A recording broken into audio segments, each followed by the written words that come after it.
Shalom Israel. First, I want to give all praise and glory unto Yahweh by Shemel Shai by Shemel Kakodash, the one of the Apostle Ezra Millstone, Peace that takes from 1/3 of Israel. And for this lesson, I want to title it, You Don't Always Gotta Talk. And honestly, this is all spiritual because, I just picked a random chapter, seeing, what verse I can go into. And, this lines up perfectly with what I've been dealing with recently. Right now I'm with, this worldly family and whatnot. And, they be trying to tempt me to speak about the truth. But it's like, I've already told y'all the truth and y'all reject it. So scripture says after the first and second admonition, reject, seeing that he is a heretic. So basically, it's not for you niggas. So it's gonna be a bunch of back and forth going nowhere, and you're gonna get in your emotions, and then you're gonna try to rain on me. All right, as it says, Yahweh Shai says, cast not thy pearl before swine. We'll get those, Lord willing. But I want to start off with this, Sirach 32:8. It says, let thy speech be short, comprehending much in few words. Be as one that knoweth, and yet holdeth his tongue. So, there'll be times where, they be talking and whatnot, and, scripture's going through my head, and, I'm already knowing, like, what's up, but I don't gotta speak. Why? Because it's not for you. All right, we've already discussed it before, and it's only for the elect. All right, I feel like I averaged, or through the spirit, this comes out every lesson. Romans 11:7, it says, what then? Israel hath not obtained that which he seeketh for, but the election hath obtained it, and the rest were blinded. According as it is written, the Most High given them the spirit of slumber, eyes that they should not see, and ears that they should not hear unto this day. All right, so ultimately, the Lord, he blinded 2/3 of Israel. So, as I believe, High Priest Yaquab, the one of the seven, I believe, he said, if a nigga can't get it, we're moving on, and that's the motto. All right, because it's not for everybody. You just gonna give yourself a headache trying to convert everybody. All right, because we don't even do the converting. We just relay the message. All right, and the Lord, he's the one that works. All right, so.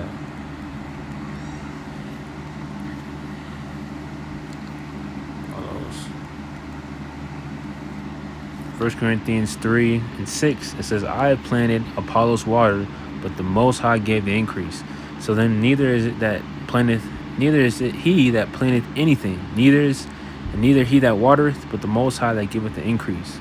All right. It says, now he that planteth and he that watereth are one, and every man shall receive his own reward according to his own labor. All right. So, we still got to push this truth, because ultimately the elect are going to wake up no matter what. That's just how it's written. That's how the Lord wrote it. All right, but we got work to do. We got to push this truth. All right, but ultimately it all stems to being the elect.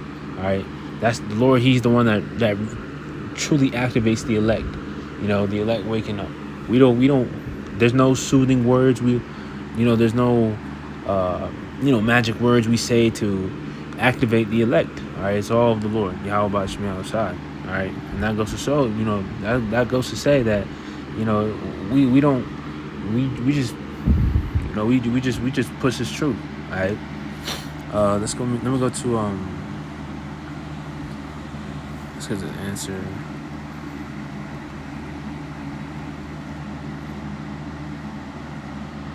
Proverbs 26:4. It says, answer not a fool according to his folly, lest thou also be like unto him. All right. So ultimately, when you got Christians and all these people talking that gibberish, that bullshit, you really just okay, yeah, you kind of just play. You use wisdom and play along with it. All right, you don't gotta sit them down and break down the whole scriptures.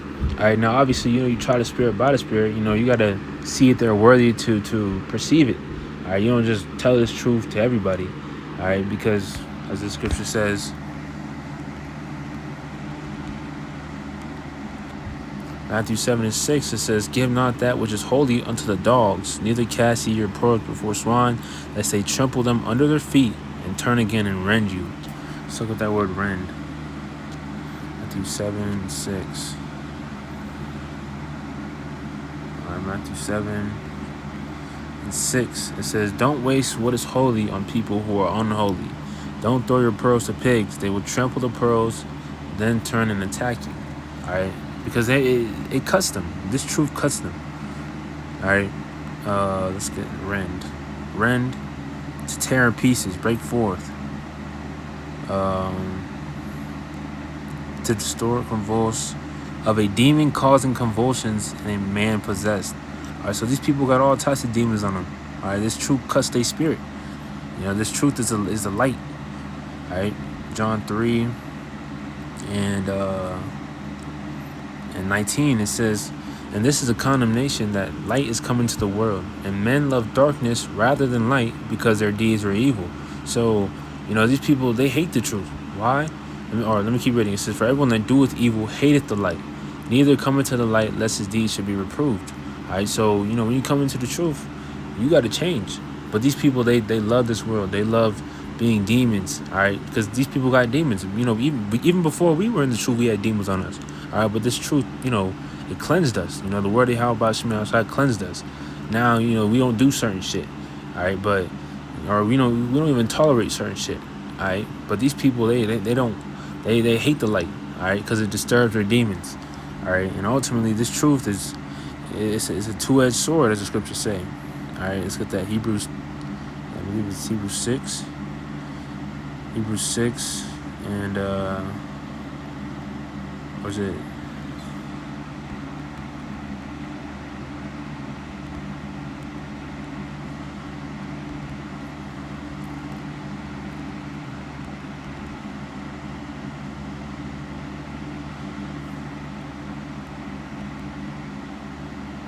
Hebrews 4 and 12. Okay, I know there's 12 in it. All right, Hebrews 4 and 12.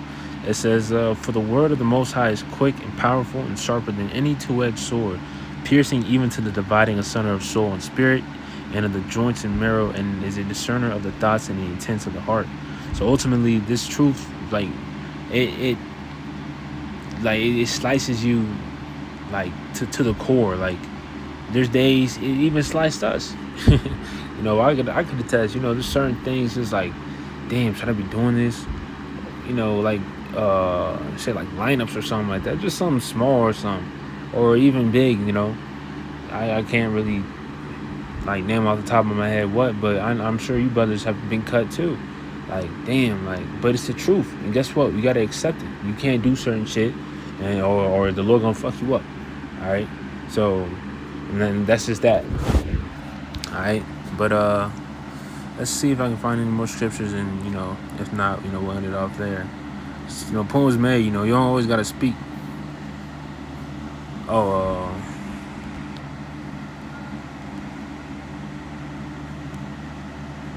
Let's see.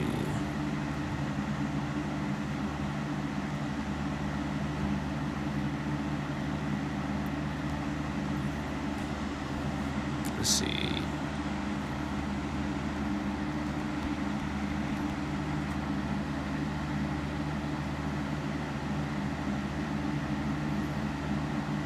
Beautiful.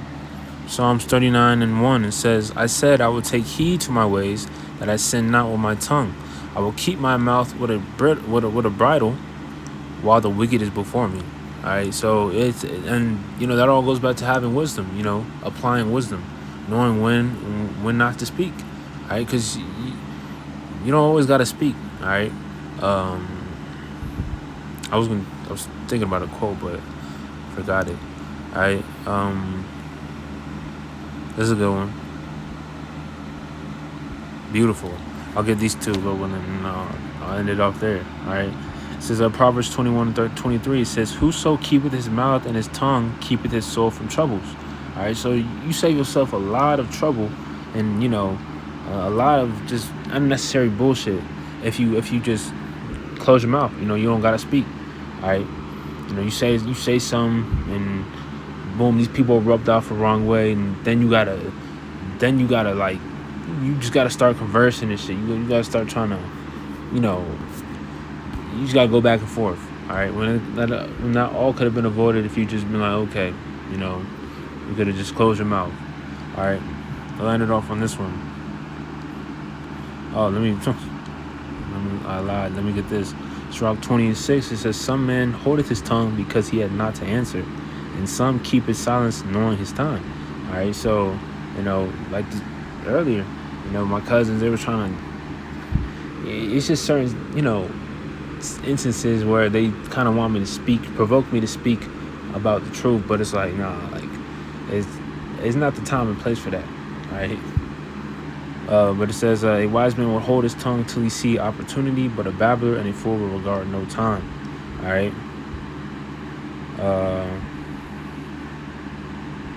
Yeah. So ultimately, you don't always got to speak. All right. When these people think, they got it, or honestly, it just depends on the situation. But for me, my situation, I didn't. I thought this is a good lesson to go into, and you don't got to speak all the time. All right, just hold your tongue, and keep it cool. All right, use wisdom. All right, so with that, Lord willing, that's was edifying. I want to give all praise, glory, honor to Yahweh, by Hashem Yahushua, by Hashem Kakadash. Till next time, shalom.